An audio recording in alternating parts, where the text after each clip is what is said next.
Go, Direk! Nagme-makeup ang isang babae. Sa kalagitnaan, biglang makikipag-usap sa kanya ang reflection niya sa salamin. So, Team A, laugh, camera, action!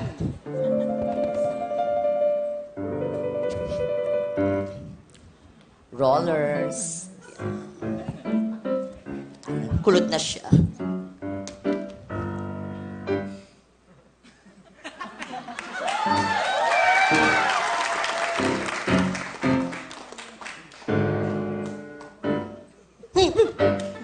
Sino ka?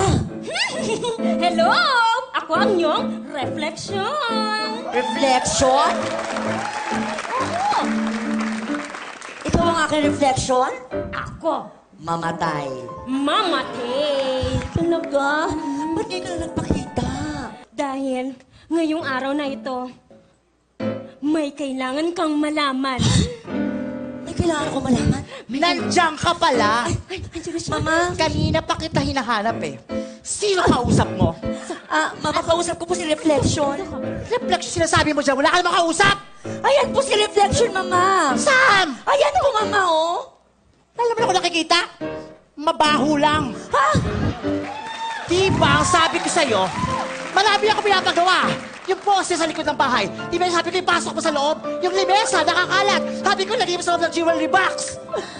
Ginawa ko yon. Pero sobra-sobra naman yung iba kahapon. Pinapalibot niyo yung swimming pool sa 3rd floor. Tapos gusto niya matulog ako sa rice dispenser. Ano kasi reklamo ka? Kasi parang hindi ka naman nanay sa akin eh. Oo. Huwag kang mabibigla. Hindi ako ang tunay mong ina. Na reaction? Uy, sabi niya huwag mabibigla, di ba? Kahit konti lang na mama. Ulitin Isa pa. May sasabihin ako sa'yo. Huwag kang mabibigla.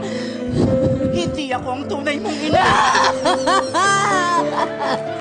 Hindi ako tunay mong ina. Sino ang tunay kong ina?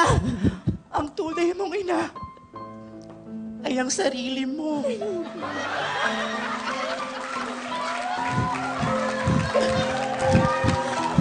Ang tunay kong ina ay ang sarili ko. Oo. Kaya pala tuwing PTA meeting sa school ako ang umaattend.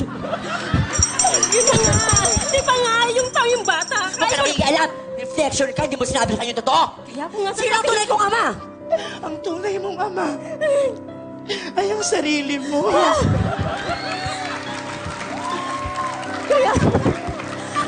Kaya pala nung nagvaledictorian ako, nagsabi ng medal ko, ako din kasi ang tunay kong ama ay ako. Ikaw lahat.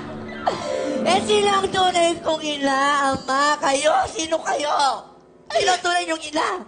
Ang tunay kong ina ay ikaw. Anak mo kami! Hindi mo ba ako nakikilala? Sino ka ba? Purifikasyon! Ikaw! Reflection! Tingnan mo! Baliw ka! Baliw ako! Baliw ka! Hindi ako nababalik! Baliw ka! Hindi ako nababalik!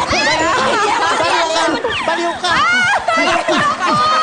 Oh!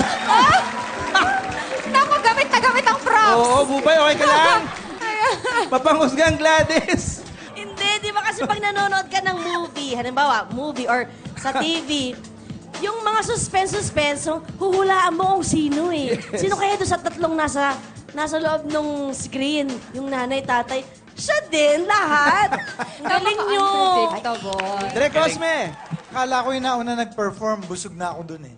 Dito, parang impacho. Ay.